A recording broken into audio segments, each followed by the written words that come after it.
அனைவருக்கும் வணக்கம். இப்போ நம்ம தட்சணை கால வர்மத்தில் ஏற்கனவே ஒரு வர்ம புள்ளி பார்த்துருந்தோம். இதுவும் தட்சணை கால வர்மம் அப்படின்னு தான் குறிப்பிடுவாங்க. ஒவ்வொரு ஆசான்களும் ஒவ்வொரு வர்மத்துக்கு விதவிதமான பெயர்கள் வச்சுருப்பாங்க. அதனால் நம்ம குழப்பம் அடைய தேவை கிடையாது. அந்த வர்மத்தோட இடம் சரியா, அதனோட விளைவுகள் சரியா அப்படிங்கிறத மட்டும் தான் நம்ம பார்க்கணும்.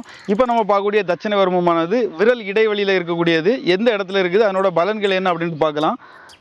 நம்ம கையில் பார்த்தீங்கன்னா இந்த மோதிர விரல்லேருந்து 2 விரல் அளவுக்கு கீழ் அதில் வந்துட்டு அப்படியே இந்த நடுவிரலுக்கும் இந்த விரலுக்கும் இடைப்பட்ட இடத்துல இந்த இடத்துல இருக்கக்கூடியது தான் மோதிர வர்மம்.